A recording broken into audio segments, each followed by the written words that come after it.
I've just spent the last like 5-10 minutes trying to start the intro to this video and I just can't. I don't know what it is about sit down videos, but I just find it incredibly uncomfortable. Like, hi guys, here is me on a silver platter. There's gonna be nothing else apart from me the whole video for like 5-10 minutes. You're just gonna have to look at my damn face. 5 minutes is me being generous. This video is probably gonna be like 30 and you just have to stare at me the whole time. At least a vlog I'm like showing other things, or you see me in like other positions. You know what I mean. Oh, just the thought of it really stresses me out. I don't know why. I also think the caffeine hadn't quite kicked in yet. It really is right now. She's working her magic, if you know what I mean. So I'm here. I'm bringing the energy I need to bring and I'm excited. I'm actually really excited about today's video. Not that I'm not normally, but I feel like I'm especially looking forward to this. I've been collating all of this information, data, if you will, for going on like 2 years now since we started the building process, which is kind of crazy. Yeah, I'm going to be giving you guys a full cost breakdown as a first home buyer, settlement costs or closing costs, what it costs to build. And then I also tracked most of the stuff that we bought for the new house, so all of the furnishing and what it actually costs to set ourselves up in our first home. Yeah, we're going to be talking real numbers. You know me, I'm definitely not afraid to talk about the nitty gritty and I'm excited. As I said, this has been a long time coming. To kind of catch you guys up to speed if you are new here. Well, firstly, welcome. Hi, welcome to my channel. My name is Ella. I am 26 and I live in Adelaide, South Australia. I do a lot of lifestyle content vlogs as well as budgeting and personal finance videos. I talk about our monthly spending, savings, all of that stuff in my monthly resets and budget with me's. Sorry, someone is walking past the house right now and it's really distracting. I feel like I'm so chaotic right now. But yeah, if you are new here, to kind of catch you guys up to speed, my husband and I signed a contract on a house and land package back in October of 2021. And then we officially settled on our land in February of 2022, which is when we started the building process. And then we officially got our keys and had practical completion in May of this year. So we've moved into this house for a couple of months. I wanted to kind of give it a bit of time for us to buy the bulk of our furnishings and appliances, which I feel like we have done now. So I could give you guys like the most accurate numbers when it comes to setting yourselves up. And obviously it's going to vary. I do want to preface this video by saying it is going to vary so incredibly much. There's just so many different factors we built, and obviously that comes with its own set of things to navigate. And I won't lie, it was definitely an arduous process. I guess comparatively it wasn't too bad. I have heard some pretty bad horror stories about the building industry, especially in the last little bit. So we got really lucky. I think we entered the market at a really good time. I don't think there's ever a right time necessarily, because the market's just gonna go up and down. Like, who really knows? I think the right time is whenever you're ready to enter the market. But I'm really glad that we entered the market when we did. Like, from a value perspective, the value of our property has gone up significantly before it was even done being built. Yeah, very grateful for that. And it was definitely a long process, but so worthwhile. And now we're here, we're in our own home. The feeling is really unmatched, especially after renting for a few years. Like, oh, that wall right there, I could put a nail in that wall and no one's gonna stop me, which is just such a liberating feeling. Okay, hair is up. Let's stop dilly-dallying, let's talk real numbers. I've got my spreadsheet up here. I've broken it down into different tabs. So we've got closing costs or settlement costs, building costs, and then I tracked all of our furniture and appliances, and then I've got all the totals here. So we'll run through them one by one. I'll start off with the closing costs, so what it costs to actually settle on our land. I guess this is like the one common thing, whether or not you're going to build or buy a pre-existing home, is you're going to have a settlement date. My idea of what settlement actually was so skewed. I, for some reason, had it in my head that everyone just kind of came together. It was like one whole day of house related things, and it just wasn't like that at all. We weren't even there. It was like an hour-long process between our conveyancer and the seller's conveyancer, and I think maybe the lender, and then they like transfer all the funds and like organize everything, and that's it. It was literally like not even an hour, which is not what I expected going into this as a first home buyer. But settlement day, I guess maybe if you are buying and then selling, there would be more to it, but because we were just buying as a first home buyer, it was pretty easy. Like, here's our money, our lender paid the funds, and then we were left with this beautiful bill. So this was actually sent to us by our conveyancer a few days before settlement. So the purchase price, I said we were going to get into the nitty-gritty numbers here. The purchase price of our land was $350,000. As I said, we live in Adelaide. It's pretty affordable. Well, it's becoming less and less affordable, but at the time it was pretty affordable comparatively as well compared to some other states in Australia. This is not too bad. We also live in a nice area. We're close to the beach, close to the city, really in like what I think is the perfect spot. I don't know the exact square footage of the land. I think it's just under 300 square meters. So it's like a average size block for this kind of area. Yeah, purchase price was $350. So the deposit that we paid to the real estate was $20,000, and then everything kind of came off of that. So government fees and charges, we had stamp duty, which was $13,830. This was like the bulk of things really. I know in some states they have stamp duty exemptions for first home buyers, which I'd recommend looking into. They don't in South Australia, or at least they didn't at the time. So that was like another benefit of building. The stamp duty is based on the value of what you're buying. So with us building, we were just buying the land, so the value is a lot less. So we had to pay a lot less stamp duty, which is like a benefit of building. So yeah, $13,830. Registration on transfer fees was $2,988. And then new mortgage fee was $176. I wish I could tell you what these fees actually meant. I just trusted our conveyancer. She was lovely. She was so good. Like such a girl boss. And then we have the adjustments of rates and taxes. Again, this is not something I realized was a thing until we were going through the process, but I guess it makes sense. A lot of these bills are quarterly or annual bills. And so when you take over the property as the new owner, they adjust those taxes or what's been paid in accordance with when you're taking over ownership. So council rates, we paid $268.19. Water and sewerage was $40.08. Emergency service levy, I don't actually even know what that is. I should probably know that. $21.08.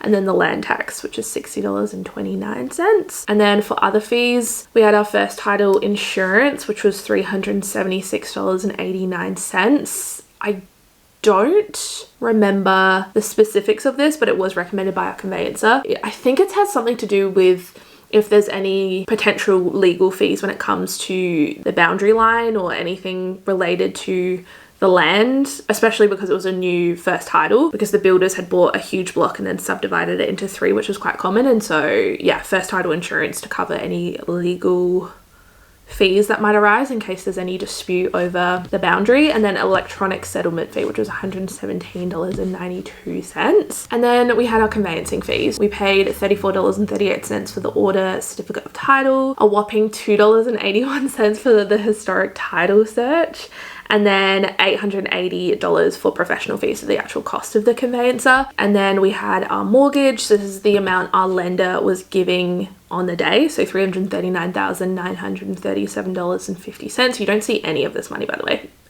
It's all done with the conveyancer. They do their thing. I don't know. I imagine it as in like everyone coming into a boardroom with wads of cash and being like, here's some for you, here's some for you. I don't think it's like that, but yeah, our mortgage was $339,937.50, which was a very specific amount. I think that was after all the fees and stuff. So after that, after all of those deductions, stamp duty, council rates, everything like that, our total amount that we owed after our initial deposit of $20,000 was $8,858.14. So yeah, those were our closing costs. That's what it cost to settle on our land. So we paid a $20,000 deposit and then almost $9,000 on actual settlement day, or just before settlement day, we had to transfer the funds to our conveyancer. We had already been approved for the construction loan. It had to be separate because you draw down on it. So we were approved for $300,000, and then we would draw down on it as the construction progressed. And that loan was interest only, which was really nice during the building process. So building costs. So our initial deposit was $10,000. We paid that. And then a month after we settled, we paid for our footing. So that was like our slab, which was $43,500. And then you can see a big jump between the footings and the frame, which was like almost 5 months. Yeah, 5 months. So that was another $43,500. Again, another big jump between our frame and our external walls, which I don't even want to talk about. It's giving me like PTSD looking at this. Just like the waiting game was so frustrating. But external walls, we paid for the invoice on the 15th. So that was $58,000. And then literally 2 weeks later, the roof and internal linings, which was another $58,000. A month later was fixed carpentry, which was another $58,000. Oh my gosh, I just got a new iMac and I still don't really know how to use it. The mouse just went crazy. And then a month after that, we had practical completion, which was $30,970.88. So originally quoted $300,000 for the cost of our build, and it was $301,970.88. We were approved for $300,000, but we'd already put in $10,000 of our own, and we'd already started paying extra towards the mortgage. So by the time we were actually done with building, we had a surplus of funds. Our building situation was a little bit different just in regards to the selection. So when we bought this house, we bought it from the builders, and they're a small boutique builder here in South Australia. I won't mention who they are, just because I don't think it would benefit anyone, and I don't want to potentially risk our security or safety. But they purchased a huge block and then subdivided it into 3, and then they sold them as house and land packages, but you had to build with them. And then with that, they had already got council approval and everything had already been pre-selected, which I know not everyone will like. I think as a first home buyer, I didn't mind it. I think if I was building again, I think it would be really fun to choose our own selections, but honestly, everything that was selected we would have chosen anyway, even down to the flooring, the paint, all of that. And it was kind of nice to not have the pressure of choosing everything, because I've heard from other people that have built, that's like the hardest thing, is the selections. As fun as it might seem, it's like the pressure of getting it right. You're putting so much money into this house, like you want to make sure it looks good and it's what you want. So everything was pre-selected, everything was already designed, and then if we wanted to, we could change anything or add anything. So if we didn't like the floors or the paint color, we could have got something else, but it just saved a little bit on costs because they were using the materials across all 3 houses. We ended up not really changing anything. We just added a couple of things. So we got extra power points. So we have extra plugs in all of the rooms, and I still don't think that's enough. That's like one of my biggest tips, is to get more power points. I cannot stress that enough. If you think you've got enough, add more. And then we also got a desk, a built-in desk fitted in the study area. So those are the 2 extras that we had. And then everything else we really liked. It was all premium, well, not premium. I think there's like 3 levels usually with building. You have like your basic, the middle tier, and then like your luxe, like fancy stuff, and ours was the middle. Most of it was like considered middle tier. We have stone bench tops in the kitchen and the bathrooms, all of the taps, oven, cooktop, all of that was nice stuff. So we didn't feel it necessary to really upgrade anything. But yeah, definitely something to factor in when it comes to building, but the builder will like run through everything like that with you. This was just our situation. So kind of a unique circumstance or situation. I haven't heard of many people that have built a house with everything already kind of selected for them, but as I said, I kind of liked it, and I love our house. I think it's so beautiful. And then for the fun part, actually furnishing our house. So this is a spreadsheet. I actually copied this over from my wedding budget. Everything's color coded, of course. It's all pink now, but pink was when everything was fully paid. And then I had things in purple when we just paid the deposit on them. So we had estimated costs, amount paid, amount left to pay, supplier name. You can tell this is remnants of my wedding budget. And then I had final payment due, notes, links, all of that stuff. And then I broke everything down room by room. Most of the stuff we did buy new because we had been waiting for this moment for several years. So we sold a lot of our furniture on Facebook Marketplace and then bought new stuff that we were wanting to invest in. So our fridge was just over $3,000, which is so much money, but it's such a beautiful fridge. I think it looks so nice in the space and will hopefully last the test of time. She's a stunning fridge. It's a Mitsubishi French door. There she is in all her glory, glacier white. She's stunning. Dishwasher was $1,080, coffee machine was $719, not really like an essential purchase, but one that we wanted to make and we love. Beer can glasses, I really tried to document every last cent, you guys. Beer can glasses were $26, we got those from Amazon, love those. Our couch was $2,790, that was from Nick Scully. I'm gonna kind of zoom through this because I actually went over this in a vlog not too long ago. We got an armchair from Nick Scully, which was $990. This was like kind of a rogue purchase. We went in there with the intention of getting a couch, and then we saw the armchair, which swivels, and we were like, it's a swivelly armchair, we kind of have to. And I'm so glad that we did. I didn't have any regrets at the time, but as we got closer to the delivery day, I was like, oh my gosh, is it gonna look good in the space? Is it gonna fit? We almost spent $1,000 on a freaking armchair. Like, are we gonna like this? But I love it. It's actually one of my favorite parts of the living area. Rug was $317. That was from Temple & Webster. I love Temple & Webster. Sorry, Mabel's playing with her toy. TV unit we got on sale. That was $1,349 from James Lane. Pillows were $37, and then I got a fake plant, which was $65. Dining room, this was $0 because it was actually a wedding gift from my in-laws. And then master bedroom, we got a new bed frame, which was $7.99 from Snooze, and bedside tables, which were $4.52 from Temple & Webster again. Big Temple & Webster fan. Guest room, we haven't really bought anything for the guest room yet. We just have our old bed in there. We'll probably do something with it eventually, but not really a priority right now. Office, I haven't really bought much for. Bathrooms, didn't spend any money. And then miscellaneous, so we got our curtains and blinds installed. We got those done professionally. And then for decor slash miscellaneous, this was like random little vases and things. $679 was what I calculated. Outdoor set we still haven't bought because we moved in the middle of winter. That's something that we'll definitely be getting now that it's starting to warm up.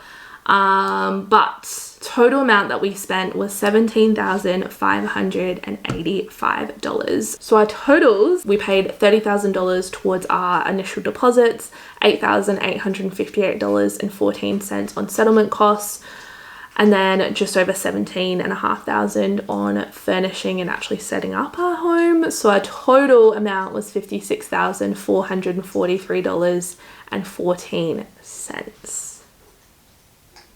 Oh, big yawn.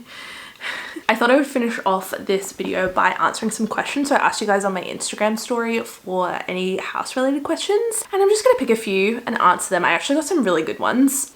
Oh, thank you. Thank you for my kisses. Can you say, I'm so thankful for the house, because without this house, I would not be here. We got this whole house for you, Mabel Moo. This house is yours. Casa Mabel Moo. What percent of a deposit did you need? This is gonna vary. It really depends on your circumstances, your income. We had a guarantor. I talked about this at the time when we announced that we were building, which meant that we could not necessarily borrow more, but we just had a little bit more wriggle room in terms of the deposit that we put down, which I'm so thankful for because at the time we were also paying for a wedding.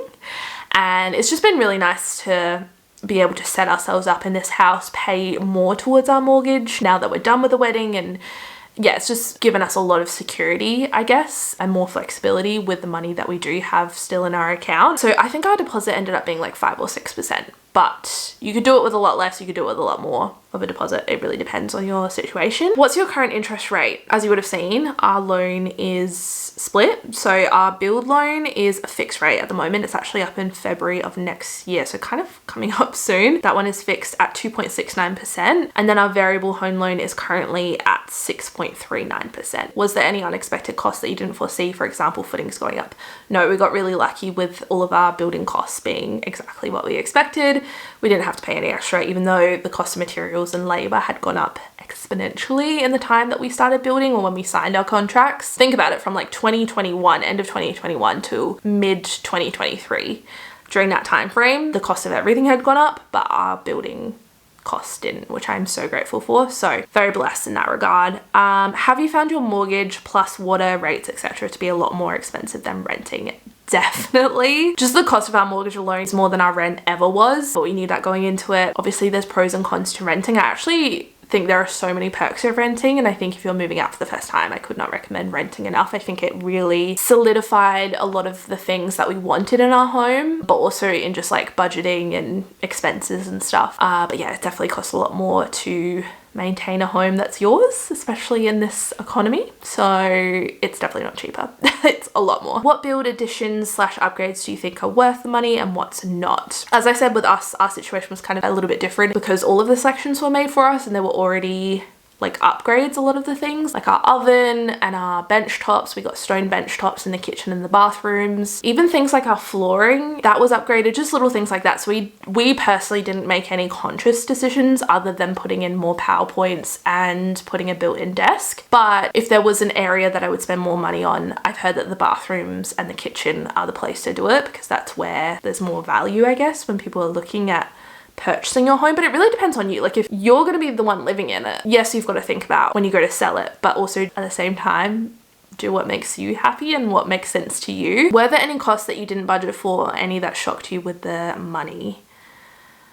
No, I guess really only like settlement and all of the fees associated with that. I just didn't realize or quite realize how much it would be. Like it really adds up very fast. I knew stamp duty would be a reasonable chunk. There's different stamp duty calculators that you can get online, so I knew what it would be roughly. But yeah, all of the other fees and stuff. I was like, what the hell is this? Will the land and build stay separate, and how long are the terms to pay off? We took out a 30-year home loan, so 30 years is the estimation, but I'm hoping it'll be a little bit sooner than that. And then in terms of our loan staying separate, I actually have no idea. That's a conversation I'll probably have to have with the mortgage broker. Our fixed rate is up in February, so I'm guessing at that point maybe we'll combine everything so it's all under one. I really have no idea. That is a great question. TBD on that. How does a variable rate work, and how often does it change?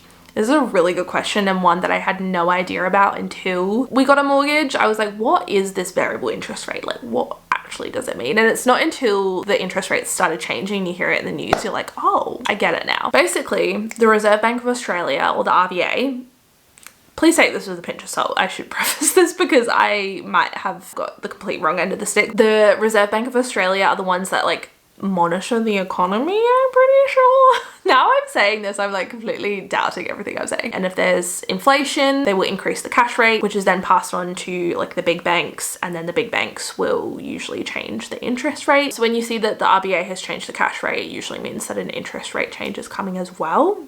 And that's all in an effort to stop people spending money, really. So there's been a lot of interest rate increases recently because of inflation and because of the current economy. If you have a variable interest rate, your interest rate isn't fixed, and so it just changes with the economy, I guess. And there's really no way of telling how often it will change. How did you manage the stress around not knowing things / unexpected costs?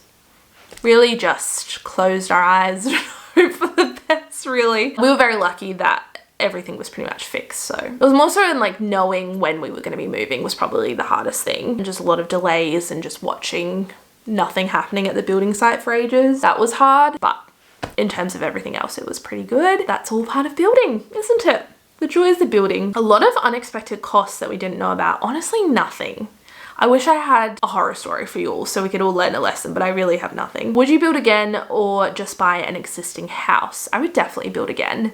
Now that we've done it once, I feel like we can do it again, and I would love to be a little bit more hands-on with the selections next time and just designing a house. Like, I love that stuff. I just don't know how building a house whilst also owning one would work, and like how, I just don't know how that would work. Not only from a logistical sense, but also from like a financial sense. I know you can get bridging loans and there's other ways of doing it, but I just feel like that would be very stressful. So I don't know if we build again. I really enjoyed it though. Yeah, I think there's pros and cons to both. What percentage of a deposit do you have to put down on the property / land? 10%. Ours was less than 10% because we had a guarantor. We had saved over 10%, but we just kept that money in our bank because we didn't need it. Do you plan on buying another house in the future and then rent this one or sell? Oh my gosh, I can't even think that far ahead. I really am just wanting to enjoy this house. I think we'll be here definitely for the next few years, probably like at least 5 years, I want to say. Who knows? I don't know. Life is pretty unpredictable. 5 years is a long time, but we'll definitely be here for the next little bit. I don't know what our plans are. I would love to, depending on how the market looks or what phase of life we're in, I would love to buy another property, whether we buy one to rent out or sell this one, move into another. I really don't know. I honestly couldn't tell you. Please go over the whole process from first meeting with broker to getting the keys. Thank you. I feel like I kind of did that in running through all the costs, but basically we met with our broker as soon as we were even thinking about buying a house. So that was, I think at the beginning of 2021, we met initially with our broker and we talked about our income, our savings, our debt, all of that stuff. He then ran through exactly what we needed to save, what we would be able to comfortably borrow, and kind of what we needed to do in order to get to where we wanted to be. And then the market started to change and we were like, okay, we're kind of in a position to buy a house. We also talked about the possibility of a guarantor. We explored that option. That's something that we ended up doing. And so then from there, once we had like the green light from our broker, we started looking at houses. We started by looking at pre-existing houses and then also looking at building. And then we came across this block of land and we were like, she's the one. I think she's the one. We put in an offer, which was, again, kind of like an informal thing. I really had no idea how to put in an offer, but it varies from real estate to real estate, which is fun because I can't give you a direct answer on how to do this, but some of them it was like filling in a form and submitting your document, like a hard copy of your document, and then others it was email or a verbal offer. There was so many different things. I don't know, it was weird. We put in a couple of offers. This was our third time lucky, And yeah, I documented the whole like house buying process. So I'll have that playlist linked down below. How long did it take you to save? This is such a hard question to answer because I feel like we've always been saving for it. I don't know if Nick has, but he had some long-term savings built up and so did I. I knew that eventually I wanted to own my own home, and so that's something I'd been saving for, not really consciously, but like had been squirreling away money ever since I started working. And so when we got engaged and we pulled our long-term savings together, we were like, oh, we actually have a decent amount saved here. Let's start talking about this. We probably hustled and like really saved for a house for like 12 months before we actually bought. Did you find it hard to rent and pay to build at the same time? Not initially, because it was such a small amount. We were approved for $300,000, but we weren't paying the mortgage on $300,000 because we hadn't technically borrowed it until the very end. It was also interest only while we were building, which was really nice. So initially it was fine. Like the first few payments, it was like the interest on that was not a substantial amount, so it was quite manageable while we were renting. But towards the end, it was kind of costly. Our rent at the time was like $610 a week. At the same time, we were also paying the full mortgage on our land as well. So yeah, it was kind of expensive. We managed it, and it was a part of the process, and we knew that going into it. The last couple of months, it got a little bit harder. Why did you put in artificial lawn? As I said, the landscaping all came with the house, so it was factored into the fixed cost, so we weren't going to say no to artificial lawn. It can actually be quite expensive, and we got some really nice artificial lawn. And to be honest, guys, Nick and I, we're not gardeners. We hate mowing. We hate weeding. We hate mowing. Just give us a flower bed and some artificial lawn and we're sorted. I know it also might not look like it, and I've noticed this even more with it getting a little bit warmer. It's something I'm very conscious of with having artificial lawn, is it not getting too hot, especially with a dog. But there's a huge tree in the backyard that shades the grass for most of the day, so we're okay. And it's something we will be vigilant about. And some people are very passionate about artificial lawn, which is so funny to me. I didn't think it would be such a dividing thing. Who knew? Oh, I love this question. What brought you the most joy throughout your building journey? Your house is a slice of heaven. This is so sweet. Thank you so much. This is such a cliche answer, but really just watching something that you are building, like actually, well, we weren't physically building it, but watching something that you have paid money for, seen the plans for, you've talked about, you've discussed, like actually watching it come to life is probably one of the coolest things ever. I imagine it would be like that watching your child grow up. Just watching something come to life that you've been dreaming about, and I don't know, it's just really, really cool. We can walk around this house and remember when it was just a frame or like a slab, you know? And we have those photos and videos to look back on, which is really cool. Any regrets or things you wish you had changed? My husband and I are at the slab stage. How exciting. Honestly, there's nothing I would really change about this house. Maybe give me a couple of months, couple of years, and I would have an answer for you, but maybe I'm just like in my honeymoon phase with this house, but I really think this is a perfect house for us right now. I love all the finishes. I love the vibe. I really love it all. I'm trying to think like practically, the only thing that I can actually think of is PowerPoints. Even though we put in extra, put in more PowerPoints. I'll finish off in this last question, which is, what was the first thing you did to start the process of buying/building?